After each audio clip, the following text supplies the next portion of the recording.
Hello Shawarmians! I'm Marichelle Giao, one of the franchisee ng Mr. Shao.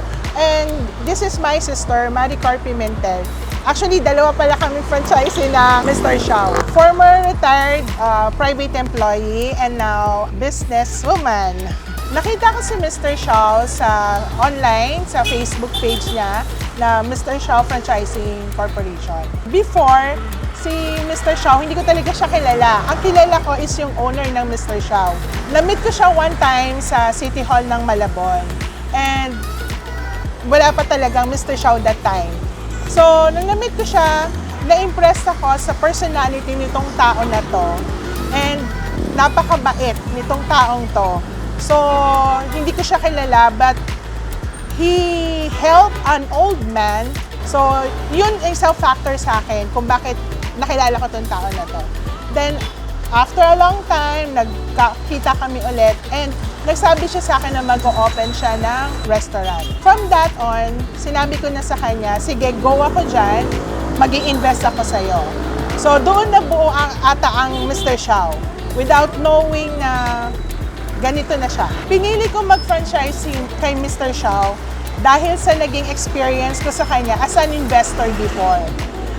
Way back 1.5 years ago, naging investor ako ng Mr. Shao. And now, yung na-invest ko sa kanya, bumalik na sa akin. So, I decided na maging franchisee naman siya. Ang naging special sa akin sa Mr. Shao, kung bakit ako nagtiwala, siguro yung personality nung owner. Kasi makikita mo sa kanya kung gaano yung dedication niya sa company niya o dito sa business niya na to. At napaka-genuine ng puso niya. And at the same time, naniniwala ako doon sa product na kanyang binibenta. Ang difference ng Mr. Shao sa ibang business is, eto kasi marami kang options eh. Biro mo, 8 flavor yung pagpipilian mo. Tikman mo yung isang flavor ngayon, the next day, iba na naman. 8 araw na pwede mong pagpilian yung mga flavors nila. And at the same time, hindi lang shawarma rice yung binibenta nila. Basically, meron siyang roasted chicken, which is yun yung bago ngayon. Merong french fries, merong nachos, may burger, may kebab, merong pang pita chow. Sa dami ng flavor, kulang yung 1 linggo para kainin mo siya lahat. Ang paborito ko sa mga product ng Mr. Shao is yung shawarma rice na teriyaki. Gusto ko yung tipong manamis-namis na isang subo mo pa lang, lasang-lasa mo na yung sarap ng teriyaki. Experience sa Mr. Shao Management, actually, excellent experience siya. Bakit? Sabi ko naman sa inyo, di ba, from investor and now franchisee, sino pa ba yung uulit ng ganon? Kung investor ka, hindi ka na umulit, ibig sabihin hindi ka kumita. Or hindi mo nagustuhan yung management na pinag-investan mo. But this one, kasi since bumalik na sa akin yung ina-invest ko, ito naman ako, ito-try ko naman yung pagiging franchisee. Crew training day, yung experience is maganda kasi tinuturo nila lahat. Nagkaroon kami ng manual lecture and at the same time, yung actual talaga. Kasi minsan, madali lang yung lecture eh. Akala mo, kaya mo na siya. Pero pagdating sa actual, yun pala yung mahirap. So, and then yung trainer namin, basically, tinuturo niya lahat yung pasikot-sikot. And kung may mali doon sa ginawa namin, kino-correct niya kagad. So, pagdating sa trainer ng Mr. Shao, excellent.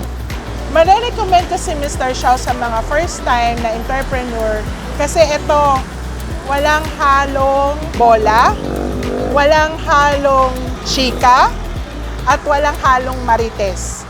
Kung paano mo sila na-meet, kung paano sila nag-present ng product nila, sila na yon. Hindi ka nila iiwan from the start until na magkaroon ng grand opening.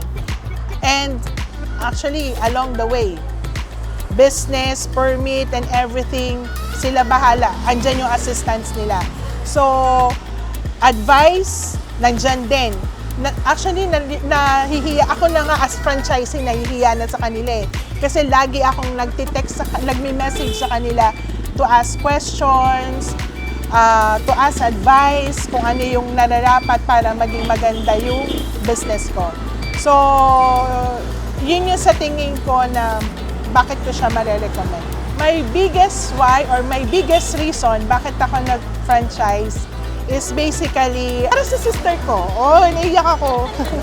Hindi, gusto ko rin kasi matuto siya paano mag-business. Sabi ko nga sa kanya is, natuto na ako maging businesswoman ngayon. Hindi ko sinasabing perfect na ako. Pero later on, pareho kaming mag-grow para maging businesswoman. So guys, ano pa hinihintay nyo? Nova sa Warmians. Punta na dito sa aming branch sa Susana Road, corner Ramirez Street. Para matikman ninyo ang iba't ibang klase na flavor ng shawarma, and at the same time, ma-experience ninyo ang good quality customer service. Tara, punta na kayo. Open kami every day from 11 a.m. to 9 p.m. Mr. Xiao, taste the difference!